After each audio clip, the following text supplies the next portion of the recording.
नमस्कार दोस्तों, हमारे चैनल ज्ञानवर्धक कहानियाँ में आपका बहुत बहुत स्वागत है। आज हम आपको सुनाने जा रहे हैं कृष्ण भक्त मीरा भाग 6 की कहानी। तो चलिए शुरू करते हैं। चित्तौड़ के राणा कुल में सदियों से एक परंपरा चली आ रही थी। परंपरा यह थी कि नववधु प्रथम रात्रि के बाद अगले दिन स्नान ध्यान करने के बाद कुलदेवी की पूजा में भाग लेती थी। कुछ ऐसा ही आयोजन इस बार भी किया गया था। प्रातः रनिवास की स्त्रियां नववधु मीराबाई और युवराज राणा भोजराज को साथ ले कुलदेवी के मंदिर में आ गईं। जब राणा भोजराज ने कुलदेवी की पूजा अर्चना कर ली तो मीराबाई की सास ने उसे भी ऐसा ही करने को कहा। मीराबाई ने कुलदेवी की पूजा से स्पष्ट इनकार करते हुए कहा, माता जी, मैं ऐसा नहीं कर सकती। मैंने अपने मन मंदिर में भगवान श्री कृष्ण को बिठाया हुआ है। किसी अन्य के लिए वहाँ कोई स्थान है ही नहीं। बहू, यह तुम क्या कह रही हो? कुछ जानती भी हो? हाँ माता जी, अच्छी तरह जानती हूँ मैं। मीराबाई दृढ़ता से बोली, मैं भगवान श्री कृष्ण को अपना आराध्य मानती हूँ। उनके अलावा मैं किसी की पूजा अर्चना नहीं कर सकती। मीराबाई की सास रुष्ट होकर वहाँ से चली गई। भाभी जी, मीराबाई की ननद बाल विधवा अजब कुंवरी बाई पास आकर बोली, यह उचित नहीं है। आपको यह कहना शोभा नहीं देता। कुलदेवी हमारे संपूर्ण कुल की रक्षा करती हैं। आप उनका तिरस्कार न कीजिए। ननद जी, मैं किसी का तिरस्कार नहीं कर रही हूँ। मैं तो केवल अपने आराध्य के सत्कार की बात कर रही हूँ। आपको आपके आराध्य के सत्कार से किसी ने रोका तो नहीं। अब आप कुलदेवी का पूजन कीजिए, अन्यथा वे रुष्ट हो शाप दे देंगी तो इससे हम सबका बड़ा अहित हो जाएगा। क्षमा करना ननद जी, मैं ऐसा नहीं कर सकती। मीरा के इस उत्तर से वहाँ खलबली मच गई। अजब कुंवरी बाई, जिसे वहाँ ऊदा के नाम से जाना जाता था, वह भी रुष्ट हो गई। ऐसा होने पर मीरा की सास ने सभी को मीरा के पास से हट जाने का आदेश दे दिया ताकि वह एकांतवास में घुट घुट कर पश्चाताप करे।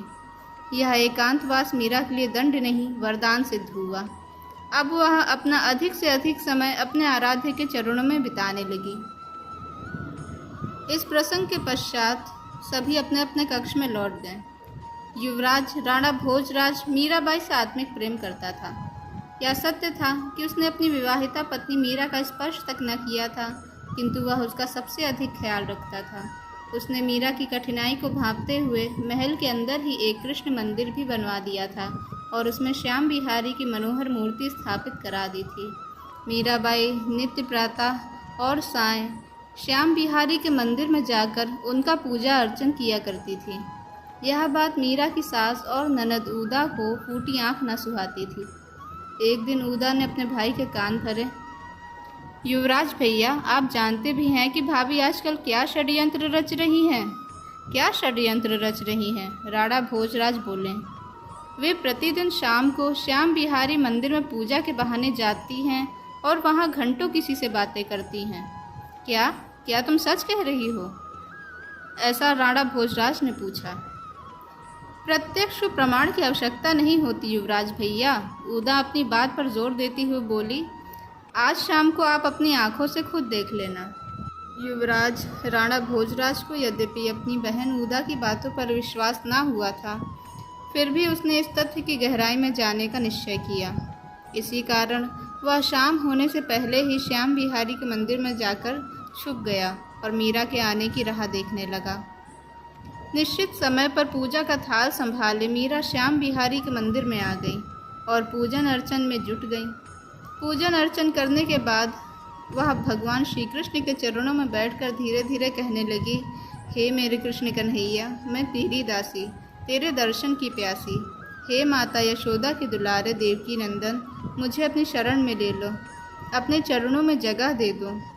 राणा भोजराज ने मीराबाई का भगवान श्री कृष्ण के प्रति प्रेम प्रलाप सुना तो उसके हाथ श्रद्धावश मीरा के निर्मल प्रेम के प्रति झुकते चले गए।